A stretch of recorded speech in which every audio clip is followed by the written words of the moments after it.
ድሕሪ 7 ዓመት እዮም ሳቶም ተመሊሶም ናልባቶም ሸምጊሎም ዝነበሩ ዘይክርኢ ይኽእሉ ግን እግዚአብሔር بتسفى نصبي زي نجار كايو زي رسع عملاقي 5 عامات بزحي وحقي خوين جن بإمنات نزل سب بإمنات صنع سوجن أبيك زيابير جن فس إمنا تسفى خين قرص بنفسهم جن سماعتاتهم زلال ما وزهنا اسمن قصة ما يتورسوا لسدتهم تقفعكم يهم أي قفعكم أي بارلكم أي قتلكم تقاتلكم تسديركم مكرات توصقوا لكم مالتي مو تفطر ጫካን ትውልድውን ንሰንሳቱ ዝባል ዓዝቀታተል ትውልድውና ተፈጠረ ተስፋና ተቆረጸ ስለዘሎ እዚ ነገር ንኣና ንተጋሮ ንኣና ንክርስቲያን ዝምጥነ ይኮነን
ሓፈሻዊ ናይ ሰበኻ ጉባኤን ጠቅላላ ናይ ሲኖዶስን ዓብይ ዓለም ደረጃ ዝካየድ ጉባኤ ስለዝነበረና ናፍቲ ስብሰባ እዮም ናብ መንበረ ሰላማ መጽዮም እንትመጹ ድማ ህዝቦም ምንታይ ከም ዘሎ ስለዝፈልጡ ካብ ደቆም ካፍቲ ኢሎም ንእሽተይ ነገር ዝረኸቡ ሰባሲቦም ንእሽተይ ነገር ሒዞምልና መጽዮም ኣለው እምበር ትዝገደደ ይኸውን ኢሎም ተጠይቁ ኣይ ትዝገደደ ከምዚ ዓይነት እውን ተወሳኺ ፀገም ኣብ ሕንፃት ተኸሲተሎ ማሕበረሰብና ብፍላይ ናይ ሕሞራ ምዕራብ ትግራይ ሕሞራ ዝነበረ ህዝብና ኣብ ሱዳንን ኣብ ትግራይን ኣብ ብዙሕ ከባቢ ከም ሽፋእ ተዘሪኡ መከራ ይዝነብር ኩሎም መከራ ይዝነብር ግን ድማ ንእምነት ስድረላታ ዝበሃል ነገር ኣሎ ካብ ኣና እውን እዚ ኣብ ፀሓይን ኣብ ሙቐትን ዓሶን ካልእን ዝተፈራረቀ መከራ ዘለዎ እዩ ኣብቲ ርእሲ ደሞ ሳዝነበረት ኬንዳ እንትትሰኣን ተወሳኺ ቃንዛ ተወሳኺ ፀገም ስለዘሎ ናብ ሕንፃት ፅምባር መስዋልክዎም እሺ ናቦና ናብቲ ፈልጥዎ ወሰደና ኢሎም መፅኦም ኣለው እንትመፁ ገንዘብ ጥራሕቲ ኣይኮነስ ቃል እግዚአብሔር እውን ሒዞም ስብከተ ወንጌል ሒዞም ትምህርቲ ሒዞም ህዝቦም መጀመርያ ኣበይ ከም ዘሎ ህዝቦም ንምፍላጥ ንምርኣይ ከመይ ሓዲርኩም ከመይ ዋዒልኩም ከመይ ኣለኹም ንምባል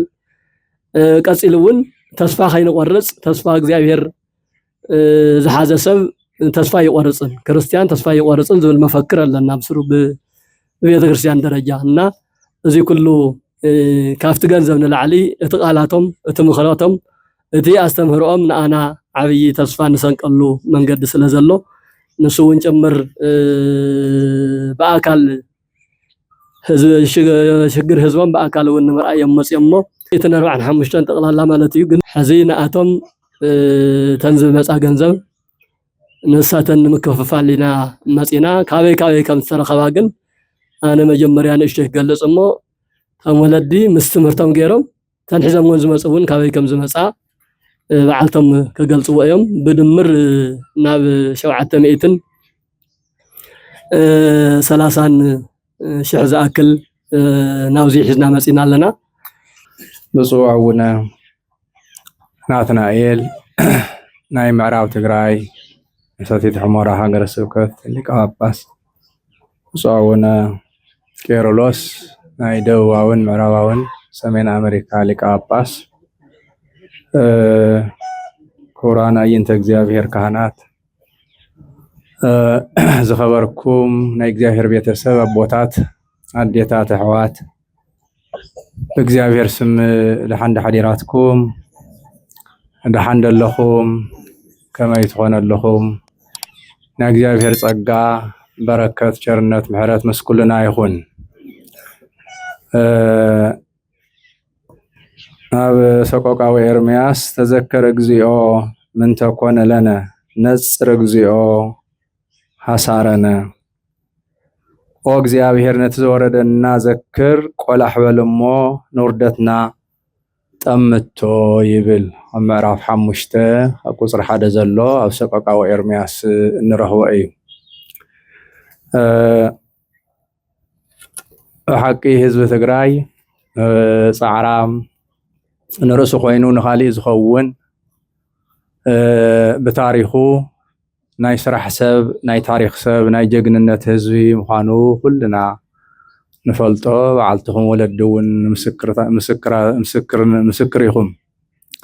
ይኹን እምበር ኣብዚ ትግራይ በብክፍለ ዘመኑ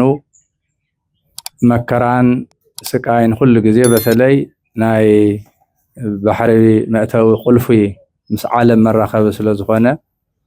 ብምዕራብ እውን ብሱዳን በዚ ብቀይሕ ባሕሪ እውን ብተፈላለየ ክፍለ ዘመን እዚ ከባቢ እዚኡ ኩሉ ግዜ ጦርነት ዘይፍለዮ ምዃኑ ናይ ታሪክ መዛግብቲ ይነግሩና እዮም። ካብ ቀረባ ወለዲ እኳ ዝነግሩና ካብ ድርቡሽ ካብ ሃፀይ ዮሃንስ ካብ ጣልያን እዚ ኩሉ ማለት እዩ ናይ መጀመርያ ፀላእ ዝከላኸል እቲ ገፈት ቀማሲ እዚ ህዝቢ እዩ ዓዲ ዝከላኸል። ዓዲ እውን ከም ዓዲ ክትከውን ብታሪክ ካብ ስልጣነ አክሱም ኢትዮጵያ ተባሂላ ትፅዋዕ እውን ናሃታ ዋና ተኸላኻላይ መስራታይ ኣብ ቀረባ እኳ ድሕሪ 17 ዓመት ቃልሲ ዝነበረ ጨቋኒ ስርዓት ወጊዱ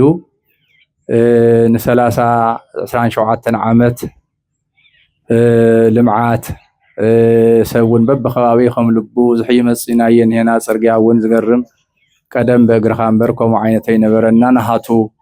ናይቲ ህዝቢ ጀግና ህዝቢ እዚ ውፅኢት እዩ ማለት እዩ። ነቲ ዓዲ እውን ሰላም ገይሩ ተቃሊሱ ደቁ ልዕሊ 60,000 ህይወት ገቢሩ ልዕሊ 100 ገለን ሽሕ ኣካለ ስንኩል ገይሩ ነዛ መላእ ሃገር እዚኣ ሰላም ዝገበረ ህዝቢ እዩ። ይኹን እምበር ኣብዚ 4 ዓመት ዝረኣናዮ ኣብ በገዛ ህዝቡ ኣብ በገዛ ወገኑ ክኸውን ዘይግብኦ ክኸውን ኢልካ እውን ዘይተሓስቦ ማለት እዩ። ሰብ ያው ናይ ደገ ፀላኢ መፂኡ ከጥቃዓካ ንብረትካ ክወርር ክዘርፍ ያው ናይ ወዲ ሰብ ክግበርካ ዘይግብኦ እንተኾነ ግን ባህርያዊ ክንብሎ ንኽእል። ምክንያቱ ናይ ካሊእ ዜጋ ስለ ዝኾነ ነቲ ሓደ ወሪሩ ማለት እዩ። ዜጋ በገዛ ዜግኡ ከምዚ ንክገብር ግን ምናልባት ኣብ ታሪክ ናይ መጀመርያ እዩ። ከምዚ እውን ያው ተራእዩ ተሰሚዑ ይፈልጥን። ስለይ ንስኻትኩም ኣብ ዝሞቐ ገዛ ዝነበርኩም ንርእስኹም ኮይንኩም ንኻሊእ ትኾኑ ናይቱ ናይ ህዝብና ኣሎ ንብሎ ናይ ልምዓት ቦታ እውን ዝነበርኩም ግን ከምቲ ኩሉ ህዝቢ ትግራይ ዝረኸቦ መከራ ፍላይ ደሞ ባኻትኩም ካብ ማይ ካድራ ጀሚሩ ብዙሕ ግፍዕን ስቃይን መከራን በፂሕኩም እዩ። ድሕሪት ናይ ሰላም ውዕል እውን ያው ክትምለሱ እዩ ዝብል ተስፋ እዩ ነይሩ። ሳብ ሕጂ መቸም ተስፋ ኣይንቆርፅን ዝኾነ ኮይኑ ግን እቲ ግዜ ብዝተናውሐ ቁፅር ተመከራ እውን እናበርትዐ ንስኻትኩም እውን ኣብ ዝሞቐ ገዛ ዝነበርኩም ኣብ ኬንዳ ነብፀሓይን ኣብ ናይ ተፈላለየ ኣየር ሁኔታትን ብስቃይ ትነብሩ ኢኹም ዘለኹም እና ኤርምያስ ተዘከረ እግዚኦ እቲ ዝበፅሓና ጎይታ ጠምት ይብል። እዚሁ ሰቆቃው ኤርምያስ ማለት ያው ናይ ልቕሶ ናይ መልቀስ ሓዘን ገይሩ ተነበዮ ትንቢት እዩ። እስራኤላውያን እግዚአብሔር ዘምልኹ እኳ እንተነበሩ በቲ ዝገብርዎ ዝነበሩ ንእግዚአብሔር ዘይሕጉስ ነገር ብናቡከደነፆር ናብ ባቢሎን ተባሃለ ዓዲ ኣብዚ ሕጂ ኢራን ንብሎ እቲ ንጉስ ናይ ካሊእ ዓዲ ይመቸም ከምዚ ንሕና በገዛ ንጉስን ህዝቡ ዝቀትል ዝወረር ኣይኮነን ናይ ካሊእ ዓዲ መፅዩ ወሪርዎም ነቶም ህዝቡ ሙሉኦም ደካማታት ቆልዓ ሰበይቲ ውሑዳት ኣብ ኢየሩሳሌም ተሪፎም እምበር ዳርጋ እቲ ህዝቢ ኣብ ክልተ ግዜ ወሲዱ ኣብኡ ን70 ዓመት ዝኣክል ኣብኡ ኣብ ባቢሎን ይቕመጡ ነይሮም እና ኤርምያስ ካብቶም ነቢያት ነቲ ህዝቢ ዝመክር እግዚአብሔር ዝገለጸሉን ከምዞም ካህናት እዚኣቶም ዝመኽርኹም ዝምዕድኹም ዘለዉ ከምኡ ከዓ እቶም ነቢያት በቲ ሽዑ ዝነበረ ወቕቲ ንህዝቦም ዝምህሩን ዝመኽሩን ዘስተምህሩን እዮም ነይሮምና ካብቲ ንእግዚአብሔር ዘቕረቦ ሰቆቃ ወይም ልቕሶ እንጉርጉሮ እዩ ነይሩ ተዘከር እግዚኦ ዝበፅሓና እዝዩ ዘክር ንመዓዚኻ ክሳብ መዓዚኻ ኸ ኣብዚ መከራ እዝዩ ንነብር ንሕና ናባኻ ክንምለስ ኢና ንስኻ እውን ናባና ተመለስ ኢሉ ናይ መወዳእታ ምዕራፉ ማለት እዩ። እወ ድሕሪ 70 ዓመት እዮም ንሳቶም ተመሊሶም ምናልባት እቶም ሸምጊሎም ዝነበሩ ዘይክርኢ ይኽእሉ ግን እግዚአብሔር ብተስፋ ንፅበዮ ዝነገርካዮ ዘይርስዕ ኣምላኽ እዩ። 5 ዓመት ብዙሕ እዩ ሓቂ ኮይኑ ግን ብእምነት ንዘሎ ሰብ ብእምነት ዝፀንዐ ሰብ ግን ኣብ እግዚአብሔር ግን ፈፂምና ተስፋ ከይንቆርፅ ሪኦ ኣለኹም ንሳቶም ድሕሪ 70 ዓመት ናፍታ ናይ ርስቲ ቦታኦም መረበቶም ተመሊሶም ደቆም ደቂ ደቆም ኣብ ባቢሎን ተወለዱ ኩሉ ናፍታ ርስቲ ናይ ኢየሩሳሌም ተመሊሶም እግዚአብሔር ናይ ንጹሃት ንብዓት ዝቆፅር ይሰብ ተንጥብወን ንብዓት ኣብ ቅድሚ እግዚአብሔር ዝቐርባ እየን እግዚአብሔር ዘይሰምዕ ኣምላኽ ይመስለኩም ትመልሱ ግን ከምቲ ንሕና ንጽበዮ ንሕና ሽኩላት እንዲና ዝደንጎየ ክመስለና ይኽእል እግዚአብሔር ግን ፍርዱ ሓያል ኣምላኽ እዩ ነቶም ግፍዕኛታት ዝፈርደሉ ግዜ ርሑቕ ኣይኸውንን ንስኻትኩም ግን ተስፋኹም ኣብ እግዚአብሔር ክኸውን ይግባእ ትዝበፅሓኩም መከራ ኩሉ ግዜ እግዚአብሔር ይሪኦ እዩ ይሰምዖ እዩ ተቕርብዎ ጸልወት ኩሉ ኣብ ቅድሚ እግዚአብሔር ዝበፅሕ እዩ። እወ ኣብቲ መከራኹም ውስጥ እውን ምናልባት እግዚአብሔር ክተስተውዕልዎን ክትሪእዎን እውን ዝግባእ ነገር እዩ። ኣብ ኤልያስ ኣሎ እግዚአብሔርስ ደለኽዎ ይብል እሞ ኣብ ኣውሎ ነፋስ ኣብ ዝኾነ ብልጭልጭታ ኣብ ዝኾነ ኣብዚ ኩሉ ደልየ እግዚአብሔር ይረኸብክዎ ንምንታይ ዳ ረኺበዮ ኢሉ ኣብ ፀጥታ ፀጥ ኣብ ዝበለ ግን እግዚአብሔር ረኺበዮ ይብል ኣብዚ መከራኹም እዚ ግዜ ንስኻትኩም እውን ኣብ ልብኹም ምስ እግዚአብሔር ትነጋገርሉ ናብ ነፍስኹም እውን ትምለስሉ ከምዚ ብፀቦና ዓንቶ ዝገለፅዎ እዚዩ ንዓኻትኩም ብስጋ ከፊእኩም ኣሎ ብነብስኹም ግን ናይ ሰማዕትነት ዋጋ እዩ ክብሪ ትረኽብሉ እዩ ምናልባት እቶም ንብረትኩም ዝወረሩ ዝጓሓሉ ዝሰረቑ ንግዚኡ ክሕጎሱ ይኽእሉ ግን ኣብ ቅድሚ እግዚአብሔር ግን ፍርዲ ዝቕበሉሉ እዩ ንስኻትኩም ግን በዚ መከራ እዚ ውስጥ ኮይንኩም እግዚአብሔር ኩሉ ግዜ ኢና ከነመስግኖ ዝግባእ ምክንያቱ እዛ ምድሪ እዚኣ ግዝያዊ መንበሪና እምበር ዘለኣለማዊ መንበሪትና ከም ዘይኮነ ንኩልና ርዱእ ስለ ዝኾነ ስጋ ግን ከቢድ እዩ እወ መከራ እውን ከቢድ ስለ ዝኾነ ማለት እዩ ስለዚ እግዚአብሔር መከራኹም መከራ ህዝቢ ትግራይ ስቃይ ህዝቢ ትግራይ ርኢዩ ትመከራን ስቃይን እግዚአብሔር ክሕፅሮ ናብ ንቡር ናብ ዝቀደመ ዝነበረ ንኽመልሶ ንሕና እውን ክንምለስ ይግባአና እግዚአብሔር ዝሓለፈ ይኸልኩም ኢሉ ዝመጽእ እውን ንስኻትኩም እውን ኣብቲ ትፈትዎ ኣብቲ ዝነበርኩሞ ሓሪስኩም ነጊድኩም እትበልዕሉን ንኻልኦት እውን ተርፍሉን ቦታ ንኽትምለሱ أقروا جزيان هون كور እግዚአብሔር ንምሕፀንን بصلوتن لمنلنا أمو نحنا ناوخا خنملس نسخاونا وانا تملس كم زبلو بحق أبزلهم مخوينكم بنسها ناب እግዚአብሔር كتقروا إنا حدران ولكم هو زي مكرازيو ناي كبرن خونلكم بزي أنغرغرو مالتيو ኃጢአተኛ ስለዝሆንኩም አይኮነን ተም ቅዱሳን አቦታት ሐዋርያት ወንዝ ሁሉ መከራዝ ወጽሖም ነበረ ኃጢአተኛ ትኮይነም አይኮነን ግን ናይ እግዚአብሔር ክብር ክበዝሐሎም ስለዝሆነ እዩና እግዚአብሔር ምሳኻትኩም ይኹንና ክንብል መከራኹም እውን ይቅልሎ ኣብ ቀረባ ግዜ ክትምለሱ ደሞ ተስፋ ንገብር አይዘኹም በርትዑ ኣብ ደገ ዘሎ ህዝኹምን ኩሉ ግዜ ምሳኻትኩም እዩ ዓቕምን ሓፀሮ ተዘይኮይኑ ናፍቲ ዝግቦ ቅድመ ፍቲ ዕፅዋን ክባንውን ኣብ ሕቡራት መንግስታት ይኹን ኣብ ሕቡራት ኣሜሪካ ይኹን ኩሉ ግዜ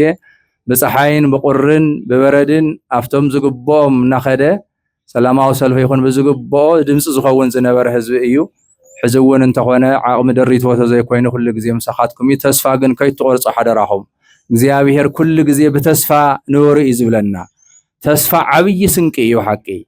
መንግስተ ሰማያት ንፅበያ እውን ብተስፋ እዩ ተስፋ ዘይብሉ ሰብ ንሱ ይሕማቅ ተስፋ ከይትቆርፁ ዋይ በዚ ሕጂ እንታይ ክንከውን እንታይ ዋጋ ኣለና ከይትብሉ ድሕሪ 70 ዓመት እዮም እስራኤላውያን እውን ርስቶም ወሪሶማ ዝብለኩም ዘለኹም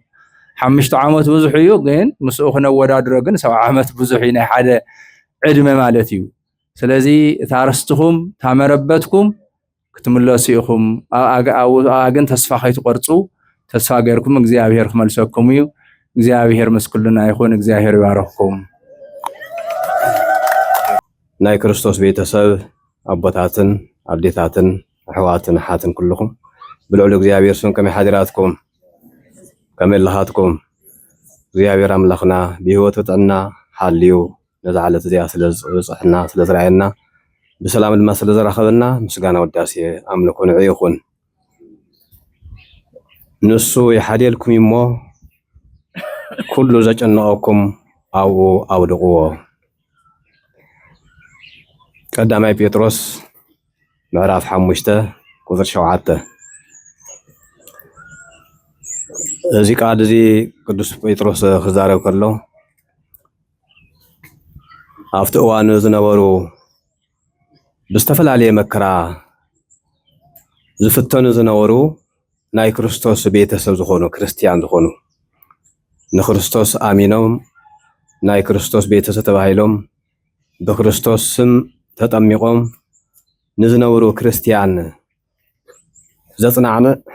ቃል እዩ ነይሩ ስለዚ በቶም ሐዋርያት ዘመን ናይ ሐዋርያት ተኸተልቲ ናይ እግዚአብሔር ኣመንቲ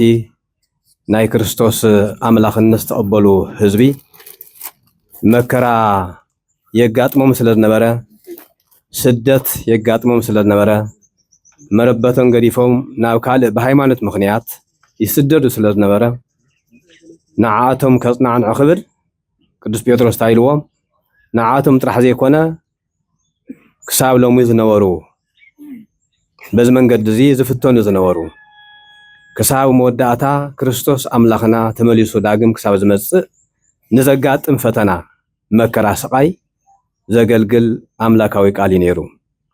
ንሱ ይሓድየልኩም እሞ ዘጨነቐኩም ዘበለ ኩሉ ናብኡ ኣውድቕዎ ይብለና ማለት እዩ ከምቲ ብፁዕ ኣቡነ ማርቆስ ቅድም ዝጠቐስዎ ካብ ሐዋርያት ዘመን ጀሚሩ ምናልባት እውን ኩልና ናይ ክርስቶስ ደቀ መዛሙርት ኣመንቲ ኢና እሞ ክርስቶስ ኣምላኽና እውን ፈጣሪ ኮይኑ እንዳሃለወ እናትና ስጋ ለቢሱ ኣብዚ ዓለም ስለተገለጸ ከመይ ዓይነት ፈተና መከራ ከምዝ ገጠሞ ኩልና ንፈልጦ ኢና ሎሚ ዘለናሉ ወቅቲ ዘመነ ስደት ናይ ስደት ዘመን ተባሂሉ በቤተ ክርስቲያን ናይ ጽዋዕ መን ተሰዲዱ እንተይልኩም እዚ ወቅት እዚ ዝሕሰበሉ ስደት ንመን እንተይልኩም ንጎይታና ኢየሱስ ክርስቶስ ህፃን ኮይኑ ምስ ቅድስት ኣቢዩ ድንግል ማርያም ምስ ቅዱስ ዮሴፍ ኮይኑ ሄሮድስ ብህይወት ይደልዮ ስለነበረ ክቀትሎ ሓሲቡ ስለነበረ እቲ ቅዱስ መልአኽ መጽዩ ነሆ ሄሮድስ ነዚ ህፃን ክቀትሎ ይደልሎሞ መሰዲዩ ሒስካይ ናብ ግብጽ ኺድ ኢልዎ ይብል ማቴዎስ ወንጌል ምዕራፍ 2 ስለዚህ ካብኡ ጀሚሩ ስደት ካብ ጎይታና ኢየሱስ ክርስቶስ ጀሚሩ ህፃን ተመልከቱሞ አምላክ ኮይኑ ምድረ ሰማይን ፈጢሩ ዝገዝእ ጎይታ ኮይኑ ካብ ቅድስት ድንግል ማርያም ተወሊዱ ህፃን ኮይኑ ግን እነሆ ናተይ መንግስቲ ክወርስ እዩ ናተይ መንግስቲ እቲ ንጉስ ናይ እስራኤል አቤሎ ኢሎም ስለዝሓተቱቶም ሰብአ ሰገል ናይ ጥበብ ሰባት ዝበሃሉ ወይ ኣብ እስራኤል ምድሪ ብዘይካይ ካልእ ንጉስ አለ ኢሉ አንቱም ምሁራት ጸሐፍት ፈሪሳውያን እስክንዑ ኢሉ አኪው እዚ ንጉስ እስራኤል አበይ ተወሊዱ ዝብል ዘሎ ዞም ሰባት ብዘይ አነ ዶ ካልእ ንጉስ እስራኤል አለ እብዚ ታይ ነገር ኢሉ ይሓቶም እወ ነቢያት ንጉስ እስራኤል ከም ዝውለ ተነብዮም እዮም ኢሎም ምስ ነገርዎ ቀጥታ ናበይ ኸይዱ እቲ ህፃን ጎይታ ኢየሱስ ክርስቶስ መን ምዃኑ ስለዘይፈለጠ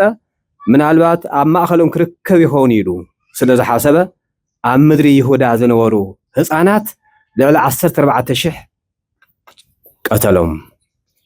ጎይታና ኢየሱስ ክርስቶስ ግን በቲ ቅዱስ መልአኽ ንዮሴፍ ነጊሩ ኣዲዮ ቅድስት ድንግል ማርያም ሒዛቶ ናበይ ከይዳ ናብ ግብፂ ተሰዲዳ ይኹም ዶ ወገናትና ሕጂ ካብ መረበትኩም ካብ ሕሞራ ካብ ማይካድራ ካብ ዝተፈላለየ መረበትኩም ተሰዲድኩም ዘለኹም እስኪ ኣወዳድርዎ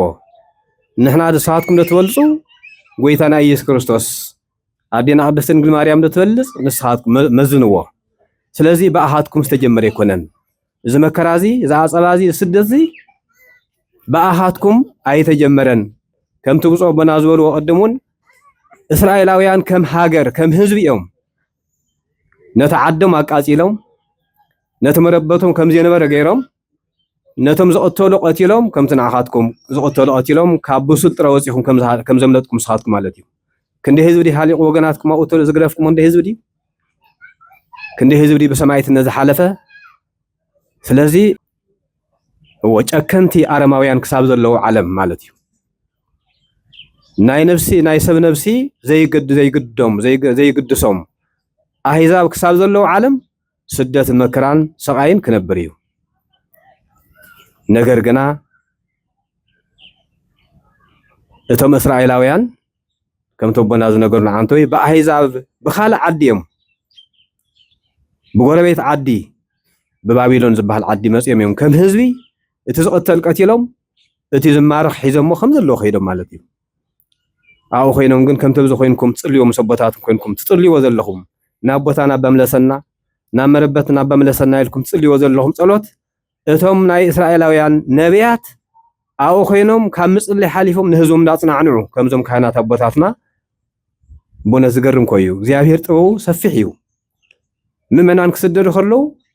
እስራኤላውያን ክስደዱ ከለዉ مساعتهم من كسدد يقبل نيرو نبيات زصنعنعوهم ناي املاخهم سرح ناي املاخهم سرح املاخاوي سرحو ناي غويتا سرح طبب ناي املاخنت سرح كله እንዳገለጹ እንዳጽናعنعوهم ነው ነቢያት ነይሮም ካብአቶም ቅድም ከም ዝጠወሰና ብጾበና ኤርሚያስ ዝበሃል ነብይ እዩ ኤርሚያስ ካብ ህዝቡ ምጽናዕ ሓሊፉ የልቅስ ነይሩ ክሳብ ማዓዚኻ ይቅረዚ ትብለና ናብ መረበትና ዲት መልሶ መረበትና አህዛብ ወሲደሞ ንብረትና ሁሉ ወሪሶሞ ከምቲ ወሪሶሞ ዘድናታትኩም ማለት ስለዚህ ቅዱስ ጴጥሮስ ከምዚ ዓይነት መከራ ከምዚ ገጥመና ስለዝፈለጠ ዘጨነቁኩም ዘበለ ሁሉ ናኡ ደርቢዎ ንሱ ክፈትሐልኩም እዩ ኢሉ እግዚአብሔር አምላክ ሁሉ ነገር ዝሕልፍ ሁሉ ነገር ከምዚ ነበር ዝገብር ሓያል አምላክ ስለዝኾነ ኩልና بصلوت كوينا تسفى خيقرصنا حجون ناو حسابنا كله خنقرب يغبا ناو ملسنا يقرب لنا اسرائيلاويان 7 عامات كم تزولو مرير كويو حسو خندي حزبي كم زبو خمس ترف كندي حزب خمس موت اب سدت عدي اب هاجر ساعتكم مسؤولات عدلኛታትኩም ናፍታ መረበትኩም ናፍታ ጥንቲ ርስትኩም ማለት ኩሉ ርስትናዩ ሕሞራው ርስትናዩ ዝውን ርስትናዩ ግን ወገንኩም ቋንቋኩም ሃይማኖትኩም ተምልኹሉ ቤተክርስቲያን ዘለኩም ሃይማኖትኩም ዝናገሩ ጎረቤት ተሰምዑሉ ትርእሉ ኢኹም መጽኹም ዘለኹም ማለት እዩ ናብ ገዛኹም ካብ ገዛኹም ናብ ገዛኹም ኢኹም ዝሕሸ ማለት እዩ ኣብ ሱዳን ዘሎ ወገናትኩም ዘክሩ ኣብ ስደት ዘሎ ኣብ ሱዳን ዘሎ ሓሰብዎም ከመኻትኩም መሳኻትኩም ነውር ሕዋትኩም እዮም ወደ መሳኻትኩም ዝነበሩ ወገናትኩም ሕዋትኩም ሓፍትኩም ሓውኩም ሓውቦኩም ሓውትነኩም ዝነበሩ የማኡ ዘለው نحنا ون እግዚአብሔር አምላኽ ፈቂድልና ተው ዘሎ መከራ ዘሎ ህዝብና ሪኢና ክንመጽኢልና ምስ ሓደ ሓወይ ኣባ ወዲ ማርያም ዝበሃል ኣብ ኣሜሪካ ዘሎ መጽኢና ሪኢና ኢና ኣብ ሱዳን ዘሎ ህዝቢ ኣብ መተነድባ ኣብ ኣምራክባ ኣብ ሓንሸባ ኣብ ገዳሪፍ ኣካባቢ ዘሎ መጽኢና ሪኢና ይኸይና ኢና ናይ ሎሚ 5 ዓመት ኣካባቢ ይመስለኒ ብጣዕሚ ኢኻ ትሓዝን ብጣዕሚ ልብኻ ይስበር ግን ሞ ንሕና መቸም ካፍቶም ካልኦት ሓጢያተኛታት ኮይንኩም እንኩም በዚሕኩም ዘሎ ንሓጢያተኛ ጥራሕ ኣይኮነን እግዚአብሔር ጥበብ ብዙሕ እዩ እግዚአብሔር ንዓና ክምህረና በስደት እዚ በዚ መከራ እዚ ውሽጢ ንዓና ክምህረና ዝሓሰበ ነገር አለ ማለት እዩ ስለዚ ብኡ እንዳተርጎምኩም ንሕና ሓጢያተኛታት ኮይንና ካብ ዓለም ንሕና ንመንትና ድና ዝኹሉ መከራ ዝወፅና ኢልኩም ከይተማሩ ማለት እዩ ብስደት ብመከራውን በረከት አለ እዩ ምናልባት ብስጋኹም ከምዚ ዓይነት ሽቃይ መከራ ትሕልፉ ክትነብሩ ትኽእሉ بنفسهم جن سمايتاتهم زلالمو زخنا منغسة ما تورثوا لسدت يو تغفعكم يهم اي غفعكم اي بارركم اي قتلكم تقاتلكم تسديركم مكرات توصقوا لكم معناتي مو اذا كل مكرا صقا እግዚአብሔር ሒዙ ነጽዩ በመድረውን ኣብ ቀራ ግዜ ክትምለሱ ናይ ኩልና ተስፋ እዩ ናፍታመረበትኩም ተመለስኩም ንሕና ወና ቦታትኩም ቀደም ክበሉን ከም ተዓንተ ነገርኩም ኣብ ሱዳን ከይና ኣጀ ኾይልና ተህዝና ጽናዕኒዕና ከምዝ መጻና ለሙድማ ንዓኻና እግዚአብሔር ፈቂድና መስኻትኩም ዝተረኺናልና ብፍላይ ብጻውነናትና ይል ኩሉ ግዜ ምሳኹም እዮም ድማ ዕድለኛታት ይኹም ከምዚኦም ዘለቦ ዝረኸብኩም ቦነት ከተመስግኑ ይግባውኩም ፈጣሪ ሕሰብ ወስኪ መንበር ሰላማ ኣቦታት ተዘይተወልደልኩም ነራ እንታይ ምኾንኩም ማለት ዘጽናዕን ዓቦ ከምዚና መጽኹም ክትመጽናዕነኩም ከለኩ ዓቢ ጸጋ እኮ እዩ ኣብ ሱዳን ዘለዎ ወገናትና ከምዚ ይረኸቡን ዘለዉ وبرجز كم تعانت يزجلسكو نحنا تراز خلنا فلست خوينا خينا رينا يملنا باباس درجاجن كم جي إنكوان باباس كرخو ريهم كايفولت مالت نيا عالتو مالت جنا نصاتكم من عدلنيا تاتيهم بزاونا ثنائل ببوت ونداخدو إنه دوك ميديا حيزم دوكم حيزم بزاتنا عن ومسرت إنه نعوذ رأيه سب حد زيابير حدره هو بزح قصيدي هزبنا بدك جزلو أفصل مع الساعات ኣብ ደገ ዘሎ ዲያስፖራ ዘሎ ህዝብና ዘሎ ገንዘብ ሁሉ ኣብ ባንክ ዘሎ ዝነበረ ገንዘብ ሁሉ ቀትሪ ጥራሕ ሰርሕ ነበረ ለይቲ ከይደቀሰ ለይቱን እንዳሰርሐ ንህዝብ ትግራይ ወፍ እዩ ኣብ ጸልማ ሰዓት ማለት እዩ ዘሎ ገንዘብ ሕጂ ጥራሕ ኢዱ ተሪፍ ዘሎ ዲያስፖራ ትግራይ ይኹን ዳኣምር ሕጂውን ለይቲ ኮን ቀትሪ ኮን ለይቱ እንዳሰርሐ ንህዝብ ዘይኮነሉ ምክንያት የለን ስለዚ ኣጎንኩም እዩ ዘሎ ማለት እዩ ኩሉ ግዜ ኣብ ሓዘን እዩ ዘሎ ናይዚ ህዝብ እዚ መከራ ክእክል ናይዚ ህዝብ እዚ ሽግር ጸገም ከብቅዕ ናቦተና መረበቱ ተመሊሱ ንኽርኢ ኩሉ ብተስፋ ይጽበ ዘሎ ማለት እዩ ስለዚ በይንትኩም ኣይኮንኩምን እቲ መከራ ብጥሜት ስቃይ ኣብዚ ይጠምየኩም ይኸውን ከቢድ እዩ ነገር ግን ብሰምና ኣይምሮ መሳሓትኩም ይጠምይ ዘሎ እቲ ትግራዋይ ኣብ ዲያስፖራ ዘሎ ማለት እዩ ስለዚ ንሕና ኣብዚ ተረኺብና ዘለና ሎሙ ዓንቲ نعاتكم أجهم دكنا إلنا نيشتي نجزي هالقال كن معدكم كنصنع عنكم بعينا رينا نحناون عقبتك سمعنا منتي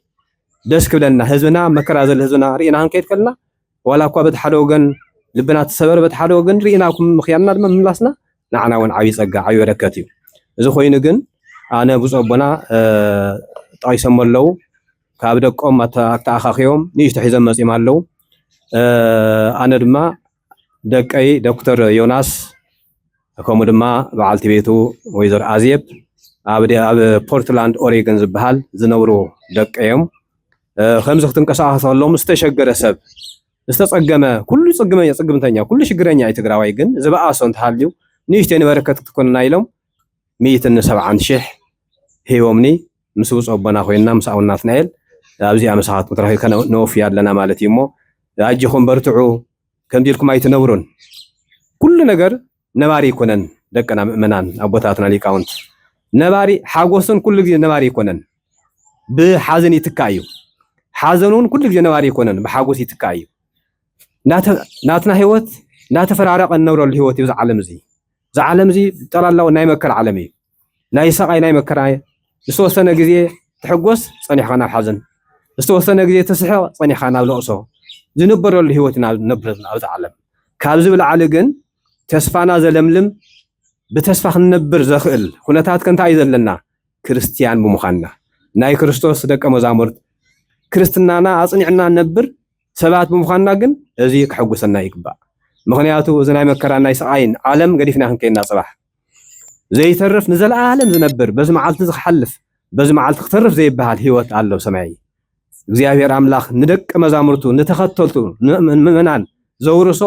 መንግስተ ሰማያት ዝበሃል ኣለና እዚ ክረኽቦ ኢና በዚ ብፍላይ ሰዓትኩም ትረኽቦ ይኹም እወ ብስደት ብመከራ ከም ጣዓንቲ ዝበልናዮ ብሓይላት ብመንፈስ እግዚአብሔር ዘይብሎም ጨካናት ተሰዲድኩም እስኪ እግዚአብሔር ይኹም እውነት ሓደ ግዜ ትጸጋና ክንፈልጦ ይግባእ ንሳቶም ንግዚኡ ትናታትኩም ገዛ ይነብሩ ኣለው ብጽቡቕ ደስ ኢሎም ዝነብሩ ይመስለኩም ምሳይ ደለኹም ደስ ኢሎም ይመስለኩም ትገዛኹም መንበሪኹም ኩሉ ትገዛውትኩም ትግራትኩም ኩሉ ወሪሶም ዘሎ ሰባት ደስ ኢሎም ይመስለኩም ብሕሊናው ኣይ ሕሊና ዕረፍቲ እኮ ይብሎምን እኮ ሓደ ታ ህያዊ ትበሃል ኣእምሮ ውሽጢ ኣላ ስጋና እኮ ዓሻ ተኾነ ታ ነፍሲ ኣእምሮ ውሽጢ ኮይና ኣይተደቅሰካን ዓመፅ ትፍጽም ስለ ዘለኻ ናይ ከመኻ ዝበለ ባርያ ስላሴ ዝተፈጠረ ገዛ ወሪስካ ምንባር ኣይተደቅሶምን ሓደ ክንወፅና ህውፅና እዮም ዝብል ስጋኣት እንሄው መፅኦም ከውፅና እዮም ሓደ መዓልቲ ዝብል ስጋኣት እንሄው ካልኣይ ድማ ተሓሊና ናይ ሰብ ናይ ሓውካ ወሪስካ ገዛ ምንባር ህይወት ኣይኮነን እግዚአብሔር ኣምላክ ከምዚ ይሰውረና ንሳቶም ወነት ናብ ልቦ ይምለሱ ናብ ንስሓ ይምለሱ ኢና ንብል ኣብ ሕማቕ ቦታ እዮም ዘሎ ሳቶም ንሳቶም ግን እዎ ትሽገሩ ኣለኹም ትጽገሙ ኣለኹም ግን ወረስቲ ናይ እግዚአብሔር መንግስት ድማ ንስኻትኩም ክብሪ ምስጋና ነው ይኹን ደስ ይበልኩም ደቅና ኣጆኻትኩም እዋ እዚ መከራዚ ከም ተብጾቦና 70 ዓመት ማለት ነዊሕ ዘመን እዩ ሕሰዎ 70 ዓመት ናይ ሓደ ዘመን ትውልድ ናይ ሓደ ሰብ ሓደ ቆልዓ ተወሊዱ ክሳብ 70 80 እዩ ካብ መወዳእት እዩ ናይ ሓደ ሰብ ወዲ ሰብ ዘመን ኣብ ስደት ዝነበረሉ ኩነታት እዩ እግዚአብሔር ግን ሩሕሩሕ ኣምላኽ እዩ ጨኪኑ ይጭክን ጎይታ እዩ ስለዚ ካብቲ ዝነበረሉ ቦታ መሊሱ ናፍቲ ቦታኦም ብቅዱስ ሚካኤል ከይተረፈኩ ይጸልይሎም እግዚአብሔር ኣምላኽና ፈጣሪና ነዞም ሰብዚያ 70 ዓመት ዝኣክልስ ይኣኽለኩም ደይትብሎም ይሃ ትንቢተ ዘካርያስ ዝነግረና ቃል ነዞም ህዝቢ እስራኤል ኣብዚ መከራ ስደት ዘለው ይኣኽሎም ደይትብሎም ኣይትመልሶም እንዲኻ ኣረ በጃኻ መለሶም ጎይታ ይቀርበሎም ኢሉ ጸልዩ ቅዱስ ሚካኤል መደምደምያ ናይ ቅዱስ ሚካኤል ጸሎት ሰሚዑ እግዚአብሔር ኣምላኽ ንህዝቢ እስራኤል ድሕሪ 70 ዓመት ናብ ቦታኦም ናብ ኢየሩሳሌም ቅድስት ከተማ ኢየሩሳሌም መሊስዎም ሕጂ እውን ቅዱሳት መላእክት ንስተገፍዑ ሰባት እዮም መስቶም መከራ ዝጸጉ ሰባት እዮም መስቶም ዘሳድዱ ይኮኑን ቅዱሳት መላእክት ኣዴና ቅድስት ድንግል ማርያም መስቲ መከራ ምእንቲ ሃይማኖቱ ምእንቲ መንነቱ ምእንቲ ሃገሩ ዝስደት ኩሉ መስኣቶም እዩ እግዚአብሔር ኣምላኽ መስኣቶም እዩ ምሳይ ደለኹም ኣብዞም ዕንፀይቲ ተሸኪሙ ዘሎ ኣቦ ኩሎም ከይድኩም ዓይንኩም ይሬ ተመለሱ ናባይ ተመለሱ እወ እግዚአብሔር ኣምላኽ ምስኩልና ይኹን ስለዚ ወገናትና ኣጀኹም ንሕና ሎማ አንተ ጆን ክንልና መጽና እምበር ንኣኻትኩም ዝበቅሕ ሒዝና ይኮናን መጽና ግን ተስፋና ከምቲ ዓንተ ዝበልኮ እምነትና እውን ጽኑዕ እዩ ተመሊስኩም ነዊሕ ግዜ ክጸንሑ ኣነ ኣይጽበን ብእውነት እምነተይን ከምኡ እዩ ኣብ ቀረባ ግዜ ክትምለሱ ኢኹም ኣብ ቀረባ ግዜ መጽና ድማ ተኸቲልና ምስ ውፃውን ናትናኤል ሃገረ ስብከት እዩ ምዕራብ ትግራይ መጽና ድማ እንቋ ሓጎሰኩም ንብለሉ ግዜ እግዚአብሔር ኣምላኽ ይሃበና እዚ ድማ ክገብረልና እግዚአብሔር ኣምላኽ ጥራሕ እምነትኩም ኣጽንዑ ጥራሕ እምነትኩም ዝጸንዕ ይኹን ከይትጠራጠሩ ተቃለ እግዚአብሔር ሰማዕኹምሞ ብነብስኩም ጥቀሙሉ ያጀኹም በርትዑ ሓላፊ ናይ ዝዓዲ መከራ ሃፍታም ኮይኑ ናይ ባዕሉ ኣውሮፕላን ነይርዎ ናይ ባዕሉ ሰማይ ዝበፅሕ ሃፍቲ ነይርዎ ያው ምኽያድ እኮ ይተርፍን ዝዓለም ዋጋ የብላን ከንቱ ኮያ ስለዚ ናታትኩም እውን ከምኡ ዓይን ኩልና ሓንቲ ዓይነት ህይወት እያ ዘላትና ግን ትመከራ ዝፀገብኩም ዝተቀበልኩም መከራ ግን ዓስብለኩም መንግስተ ሰማይ ዘውርስ ክብር ረኺብኩም ኢኹም ማለት እዩ ንሕና ሓጢአተኛታት ኢና ንሕና ከም ዝወድን ኸይትብሉ ሓደራ ሕራይ ዶ እግዚአብሔር ኣምላኽ ይባረኩም እግዚአብሔር ኣምላኽ ይቀድስኩም እግዚአብሔር ኣምላኽ ቀረባ ግዜ ኣብ ስደት ኣብ ሱዳን ዘሎ ህዝብና ናብ ግብፂ ናብ ዝተፈላለዩ ዓድታት እናኸደ ብሞት ናብ ባሕሪ ዝጥሕል ዘሎ ህዝብና ኩሉ መሊሱ ናፍታ መረበቱ ተመሊሱ ኣብዚ እውን ዘለኹም ኣብ ትግራይ እውን ዘለኹም ኩልኹም ናብ መረበትኩም ተመሊስኩም ክንሪአኩም ኣብ ቀረባ መዓልቲ እግዚአብሔር ኣምላኽና ቅዱስ ፈቃድ ይኹነና ክፍቀደልና ቅዱስ ፈቃድ ይኹነና እግዚአብሔር ኣምላኽ ምስኩልና ይኹን ቃል ህይወት ይስምዓልና በልኩልኻትኩም ብጣዕሚ ህዝብ እዚ ብፍላይ ሕሞራን ከባቢኣን ዝነብር ህዝቢ በይኑ ዘይበልዕ በይኑ ዘይሰቲ ንበይነይ ዘይብል ሓቋፊ ናብ ሸቕሊ ዝኸደ ይኹን ናብ ካሊእ ዝኸደስ ከም ገዝኡ ኣትዩ ዝበልዐሉ ዝሰትየሉ ዝነበረ ልመና ዘይፈልጥ ጥምየት ዘይፈልጥ ህዝቢ ሕዚ ግን 5 ዓመታት ዝኣክል ናይ ረዳእታ ኢድ ናይ ሰብ ኢድ እናተፀበየ ናይ ሰብ ገጽ እናረኣየ ከምዚ ዓይነት ኩነታት እንትርኢ ብጣዕሚ ይስምዓካ ብጣዕሚ ይሕዝን የብክውን ኢሉ ግን እግዚአብሔር ገደልያን ትፈጥርስ መዳይቦ ኣብዚ መከራ ዘመን ዝተወለዱ ቦታትና ያው ናብ ናይ መጨረሻ ቆላማ ቦታ መጽዮም እንተን ዝሓዝወን ገንዘብ ኮን ከውፅሑልና ምባል ይኽእሉ ነይሮም ግን ንብዓት ህዝብና መከራ ህዝብና በዓልትና በኣካል ክርኢ ኢሎም እዮም መጽዮም ብዙሕ ስራሕቲ ጥራሕቲ ኣይኮነስ ብዙሕ ናይ ጥዕና ፀገም ብዙሕ ነገር ኣለዎም ሰብ ውሽጡ ባዕሉ እዩ ዝፈልጥ እዚ ኩሉ ተፃዊሮም መጽዮም ዝኹሉ ቃል እግዚአብሔር ከም ህሩና ዝኽእሎ ቦታት ምህላውና ደሞ ብሓደ ገጹ ተመስገን ንብል ብፍላይ በዚ ሚድያ ኣብ ረክሲስ ሚድያ ኣቢልኩም ትከታተሉና ኣብ መላእ ዓለም ዘለኹም ተጋሩ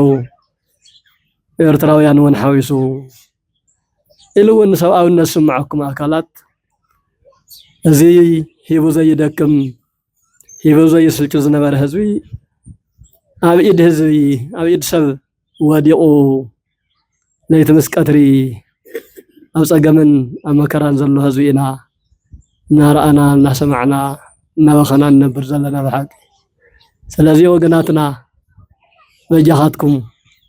ንተሓባበር ንረዳዳእ ንተሓጋገዝ ግዜ ሓላፊ እዩ ሃፍቲ ንብረት ሓላፊ እዩ መልክዕ ሓላፊ እዩ ስልጣን ሓላፊ እዩ ፀገም እውን ሓላፊ እዩ ግን እስካብ ዝሓልፍ የልፍዕ ከም ዝበሃል تا مكره شاف تحدث جن بخلت نجر بخلت وجن نقد علينا بتأميات مكران نقد علينا كافت طبيعت كافت مكران على دمه تصفى مقرات زبها الهزونا يوزح الله أو قاليو أو أيدبوا وش تخينهم اسكان مقتال بس يحمل له أو زحلة فصمن تنبين عفي عدي أو زلوا وجناتنا أيدبوا وش تنا نبرو جن تتصفى مقرات زولدو تتأميز زولدو أتي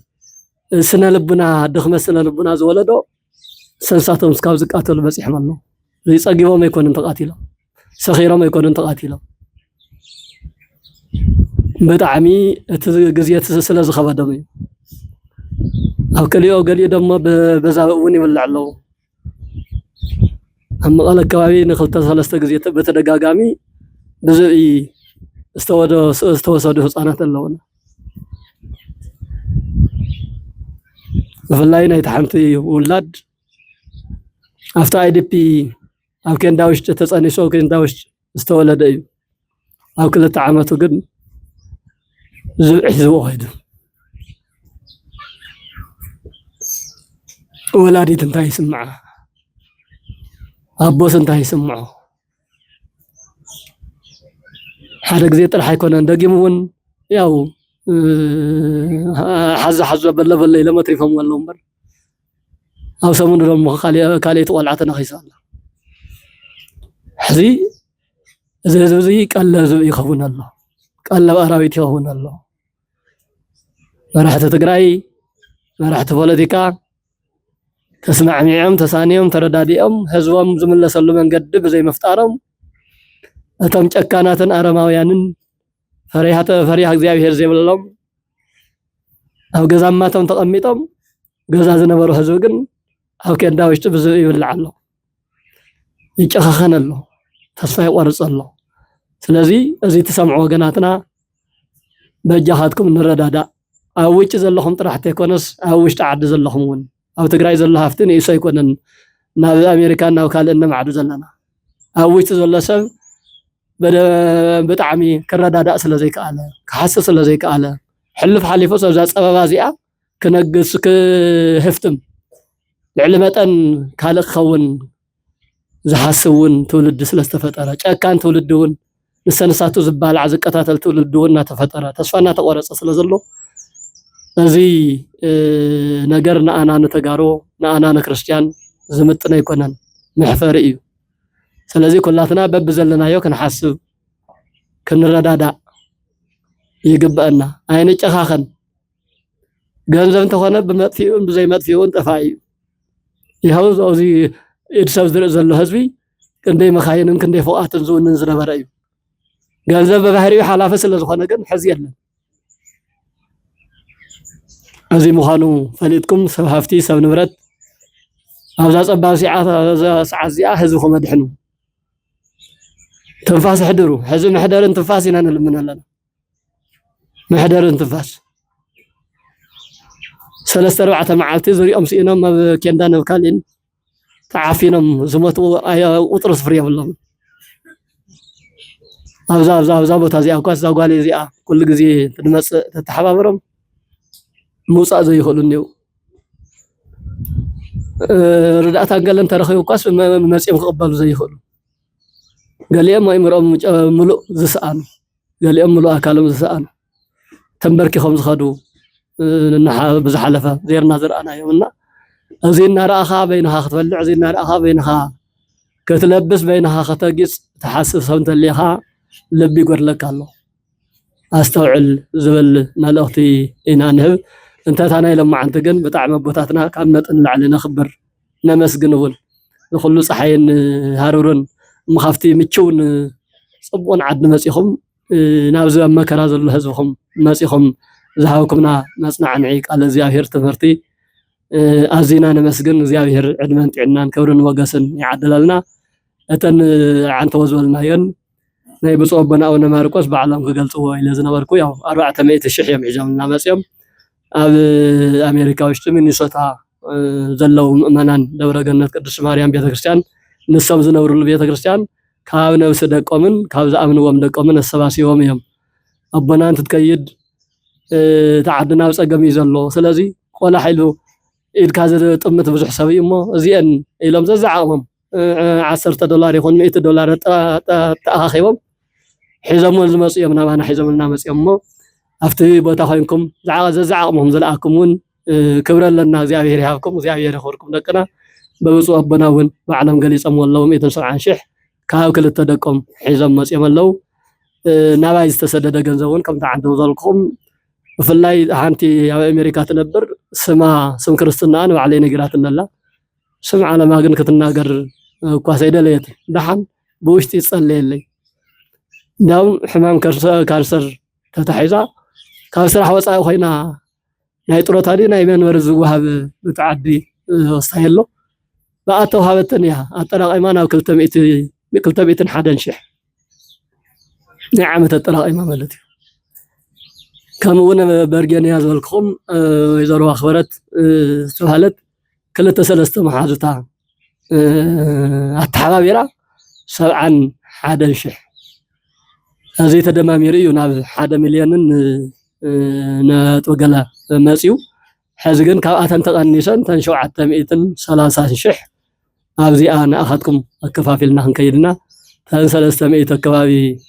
200 ከባቢ ዝተረፋ ደሞ كما خاطبنا زلنا او كالي اي دبي كنبصحن مالتي مو ዛና ለማዓንት ፕሮግራምና እዚያ ያትመስል ነራ حدث هاجر እንችል ተሰማ ኃይለ ደረስ ቀሽ ክንፈ ተስፋይ ገብረት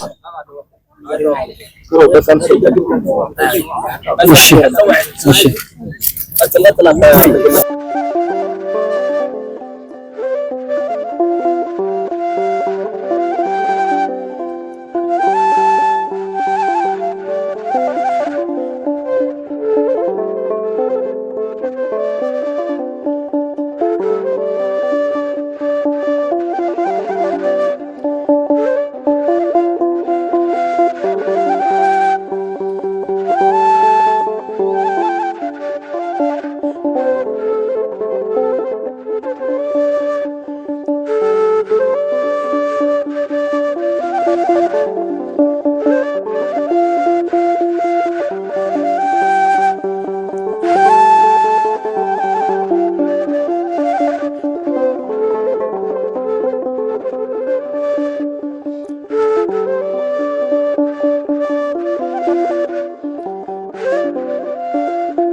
شماي سلاسل غريمة أيضا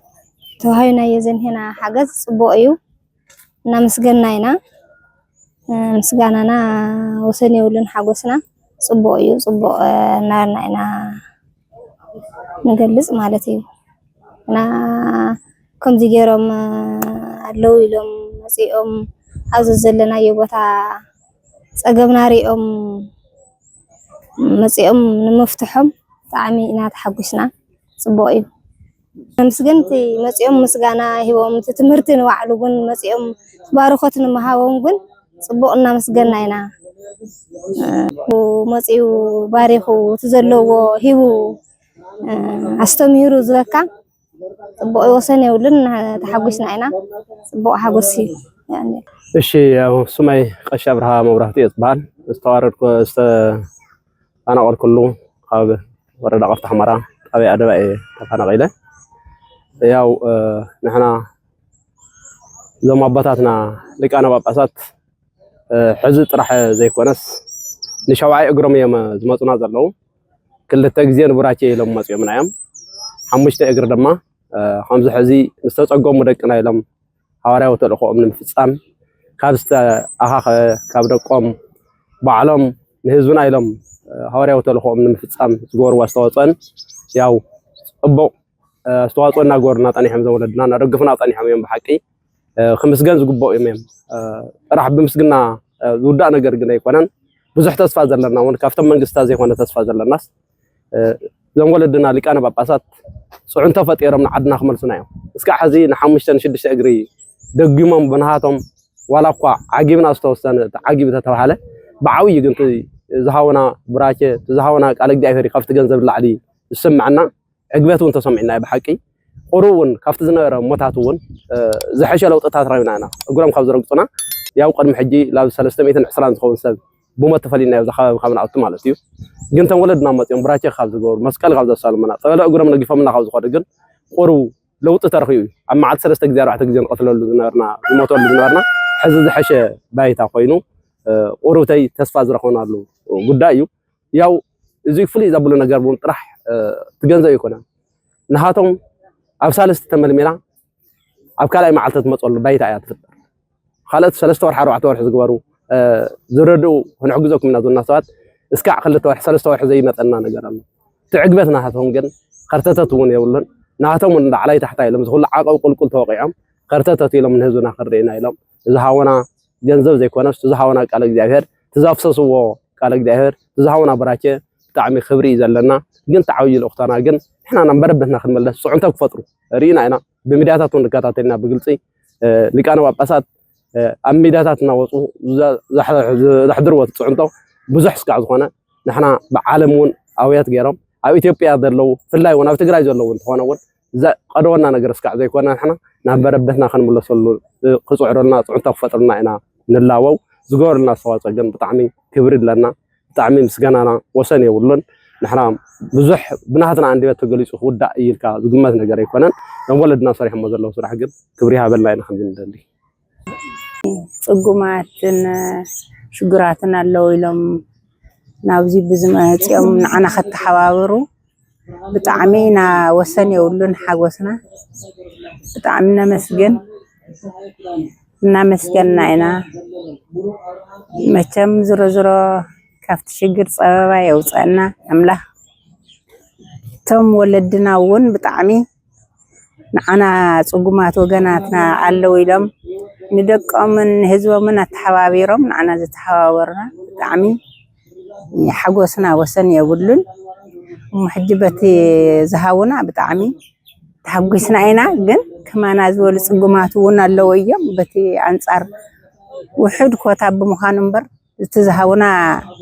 تعملنا مسجنا هنا إدمان تعناني حاولنا دق زلوا يخون أو وشت زلوا يخون حبرة سبنا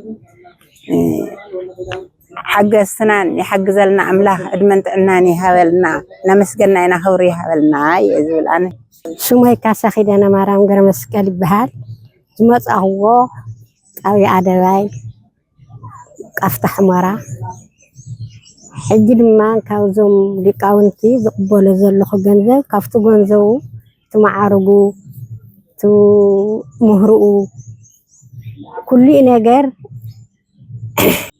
كافت جنزب ما ملاكتي يوم يمنانيو تملاكتي ممصኦም يغرب سلاسي ولا جبريل يبهال كالت أبي عداي كافت حمرة مالتي كل تشعنا عصرته 4 عامة مهرت تفاعله مسيئن كاف جزاين كاف كل حسبيته يفوليهم دفيهم صلاة فرتيح فيهم أسيرهم حمرة ناب عداي يمسهم نابزو قافة ناب حنصاص ناب تقراي ناب ولا جاشرة مالتي مسيئه ስለዚህ ብዙሕ ፀገማት ኢና ሓሊፍና ብዙሕ ስቃያት ኢና ሓሊፍና ብጣዕሚ ከፊኢልና እዩ ዘለና ሃለዋት ኣይኮነን ጠሚና ዓሪቕና ከፊኢልና ብጥምየት ብዕርቃን ብኩርኳሕ ከፊኢልና ኣብዛ ዓዲ ዝንቕመጥ ኣለና ካብቲ ዓድና መፂና ተፈናቒልና ማለት እዩ ሕጂ ግን ንሕና ዘለናዮ ብጣዕሚ ቶም ሕጅዙና ዘለው منبر سلامة هيمانوت مرات هيمانوتنا مالتيو بتعمي نامسجنا إنا صلاتهم هيوتنا سجانا صنيحني مالتي نبلع نستيم مسجنا بمرطونو فوسمت نكايد لنا فوسمت نبر فوسي استجابة يكونن فوسمت جن نغمت لنا حنا مالتي سلز زلنا هالوات جن كم تفلتوا أيو كواخاتكم ذهابكمنا محضر انتفاس نقبل لنا يغني لنا مدهاني عالم إذا حسوكم يسمر لكم عدمت عنا لهابكم يغني لنا إنا نبل بكا يا سراوي بيتا لا سلام عليكم سبحان الله يسكتوس أملاحنا سلام عدلنا إذن هاجنا تقرأي كافات ولا بمكرا مول تفوزنا وسؤال يقولنا نبرهنا دين عدتين بالعالم عملنا تيفرينا سواء نحصل سماعات يقولنا أو ولا بسماعات